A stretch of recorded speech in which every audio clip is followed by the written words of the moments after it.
ዜና በያላችሁበት ይድረስ ያልን የተከበራችሁ ተመልካቾቻችን የብሔር ብሔረሰብን በዓል ምክንያት በማድረግ በዛሬው ጉፍታ ፕሮግራማችን ደግሞ ወደ ሽሮ ሜዳ አካባቢ ወጣ ብለን የተለያዩ የባህላዊ ልብሶችን እየሞከርን አብረናችሁ ቆይታ የምናደርግ ይሆናል ማለት ነው። በቆይታችሁ የሚገርም ጊዜን ታሳልፋላችሁ። አብራችሁ እንድትቆዩ ስንል በአክብሮት እንጋብዛለን። መልካም ጊዜ።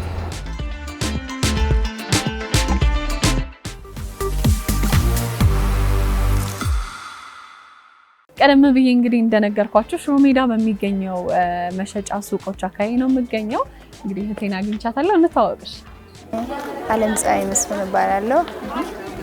ምን እንደምትሰሪው? አለም ፀሐይ እኔ አገር ባህል ነው የራያ ሰራለሁ፣ የብሔር ብሔረሰብ ሰራለሁ። እንግዲህ አሁን ወቅቱ ደግሞ የብሔር ብሔረሰብ ነው። በነገው ዕለት ብሔር ብሔረሰብ በዓል እናከብራለን እና እንደው የትኛው ከስተመር ይበዛል? ወጣቱ ወይስ ህጻናቱ? ወጣቱ ይበዛል። እንግዲህ በየአመቱ እንደዚህ አይነት በዓላት ሲከበሩ ብዙት የመሸጥ ቻንስ አላቸውና እንደው አልባሳት ጨርቆቹ ኬት ነው የሚገኙት? ከራያ ከዚህ እኛ ሀገር የሚመረጣል፣ ከራያ የሚመጣል፣ ከተለያየ ሀገር የሚመጣል፣ ከጎንደርም ከምንም ይመጣሉ ጨርቆቹ። መልካም እንግዲህ እናመሰግናለን። አለምዬ አሁን እንዴት ነው ልብሱን አታለብሽኝም ነው ወይስ ምን ይሻላል? አለብስሻል። ስለዚህ የተወሰኑትን አልባሳት አሁን ማየት ይችላል ማለት ነው? ይቻላል። ዛሬ ተመልካቾችን ይዣቸው ነው የመጣሁት። ልብሱን አብረን እየለካን አብረን እናያለን። እሺ።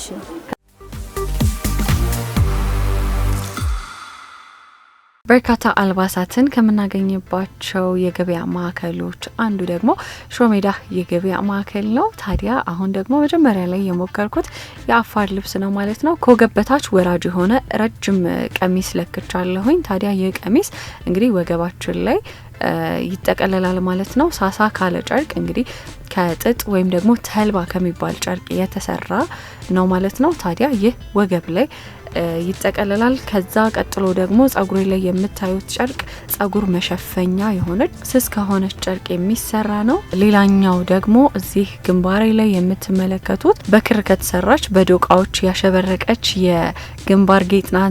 ግንባር ላይ ትደረጋለች። በተመሳሳይ ሁኔታ ደግሞ እጄ ላይም እንደምትመለከቱት አለ ማለት ነው። ታዲያ ሴቶች እንዲህ አይነት አልባስ ለብሰው ባህላቸውን ያስተዋውቃሉ።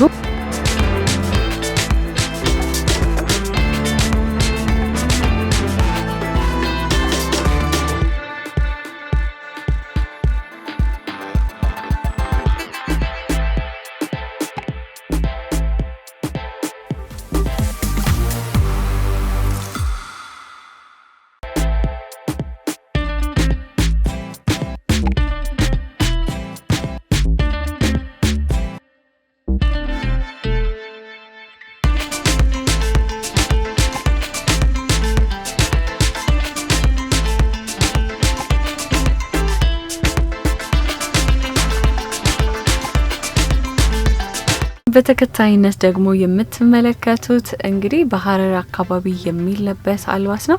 ታዲያ ይህ አልባስ እንዲሁ ከአቡጀዲ ወይም ደግሞ ከተለያዩ ሐር ከሚመስሉ ጨርቆች የሚሰራ አልባስ ነው። እነዚህ ቀሚሶች አሁን ላይ በዘመናዊ መልክ በተለያዩ እንግዲህ የሀገር ውስጥ ዲዛይነሮች የተሰሩ ዲዛይን ያላቸው ጨርቆች ናቸው ማለት ነው። ወገብ ላይ ደግሞ ቀይ ወይም ጠጅ እንዲሁም ደግሞ ጥቁርና ቢጫን አረንጓዴ ጨምሮ የተለያዩ ቀለማትን የያዘ ወገብ ላይ የሚታሰር ደግሞ ከነዚህ ጨርቅ መሀል ይገኛል። ይህም ታዲያ ከወገብ በታች በተመሳሳይ መልኩ እንግዲህ ለቀቅ ያለ ቀሚስ ነው። ባህላዊ ውዝዋዜዎችን ለማቅረብ የሚመች ነው ማለት ነው። አንገቴና እጄ ላይ ደግሞ የምትመለከቱት ቀጭን ክር የተሰራ ከአንድ ወጥ ዶቃ ያሸበረቀ ጌጥ ነው። በግንባር ላይ፣ በእጅ ላይ እንዲሁም ደግሞ በአንገት ላይ ይደረጋል። ታዲያ አብዛኛውን ወጣቶች አሁን ላይ በተለያዩ ዲዛይነሮች ከሚለብሷቸው አልባሳት መካከል አንዱ ነው።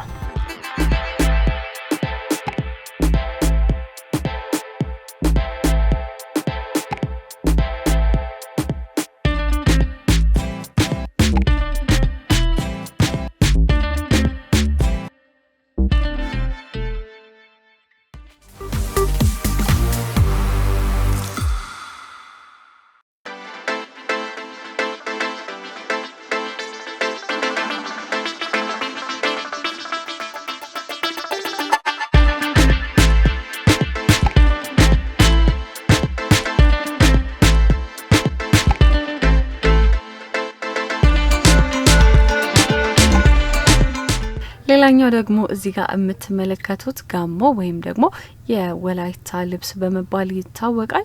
ታዲያ ይህ ልብስ ደግሞ ከነጭ ጨርቅ ወይም ደግሞ ከአቡጀዲ የተሰራ ነው። ታዲያ ቀሚሱ ተደራራቢ የሆነ በራሱ ዲዛይን የተደረገ ቀሚስ ነው። እዚህ ጋር እንደምትመለከቱት ተደራራቢ ጨርቆች አሉት። ከዛም ባሻገር ደግሞ በቀለማት ያሸበረቀ ከላይ ብቻ የሚለበስ ሰደርያ አልባስ አለው። እንግዲህ ግንባሬ ላይ ያደረኩት ብዙውን ጊዜ ሹሩባ ከተሰራ በኋላ ሴቶች ወደ ታች በተለያዩ በ4 ቦታም በ7 ቦታም ጸጉራቸውን ወደ ታች ሹሩባ ይሰሩና ከዛ እቺን ግንባሬ ላይ የምትመለከቷትን ጨርቅ አሰር ያደርጋሉ። ይህ ጨርቅ ደግሞ ድንጉዛ ወይም ደግሞ እኛ በተለምዶ ስካርቭ እያልን የምንጠራው ነው። የአንገት ሀብሎች፣ የጆሮ ጉትቻዎችም እንዲሁ እዚህ አልባስ ላይ ይደረጋሉ ማለት ነው።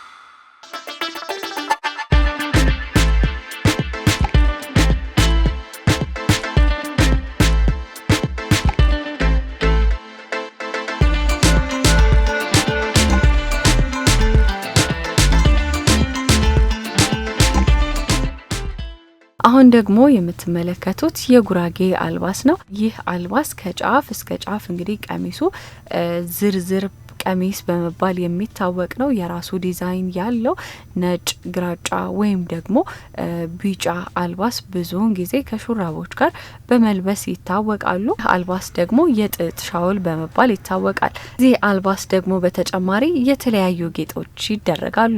ከተፈጥሮ ድንጋይ የተሰሩ የአንገት ሀብሎች፣ የጆሮ ጌጦችም ይደረጋሉ።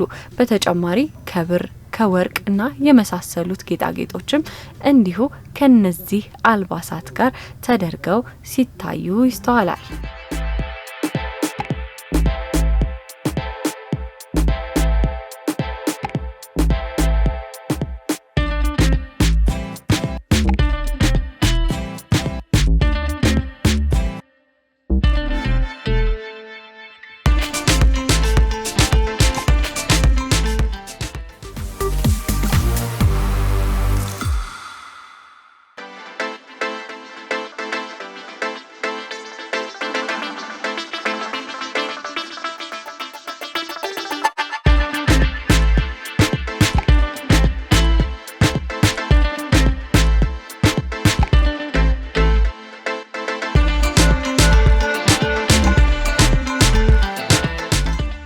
ሌላኛው ደግሞ በአማራ ክልል አካባቢ እንግዲህ ወጣት ሴቶች የሚለብሷቸው አልባሳትና ጌጣጌጦች ናቸው። በተለምዶ የሀበሻ ቀሚስ በመባል የሚታወቁ አልባሳት መካከል እነዚህ አልባሳት ይጠቀሳሉ። ታዲያ እነዚህ አልባሳት ወራጅ ጥልፍ ወይም ደግሞ የተለያዩ ጥልፎች የሚታይባቸው አልባሳት መካከል የመጀመሪያዎቹ ናቸው። ልዩ ዲዛይነሮች የሚወጡ የተለያየ አይነት እንግዲህ ጥልፎች ይታዩበታል።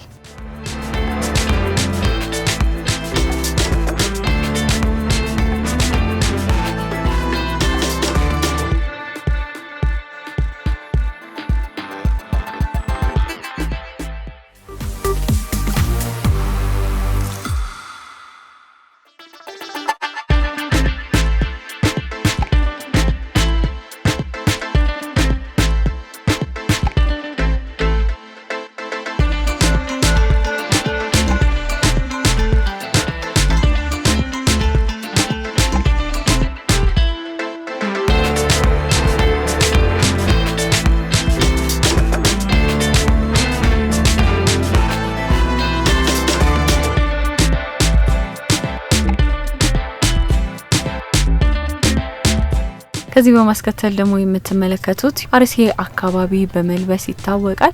በእድሜ ገፋ ያሉ እናቶች የሚለብሱት አልባስ ነው። ታዲያ ይህ አልባስ እንግዲህ የአንገት፣ የእጅ ጌጥ እንዲሁም ደግሞ የጆሮ ጌጥ አለው።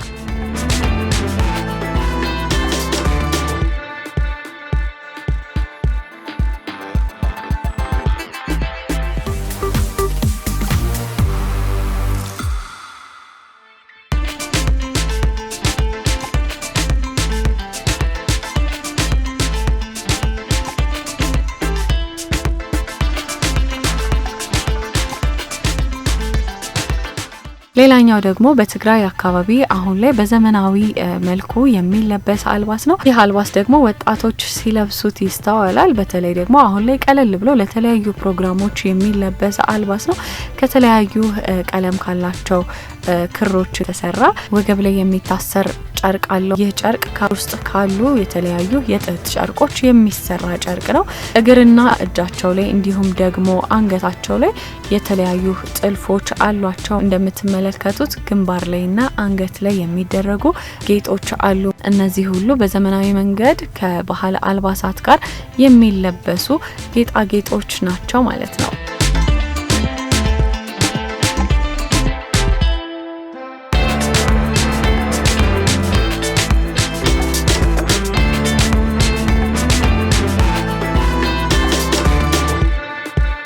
እንኳን ለሃያኛው የብሔር ብሔረሰቦች በዓል በሰላም አደረሳችሁ እያልን የጉፍታ ፕሮግራማችን እንግዲህ የተከታተላችሁትን ይመስል ነበረ።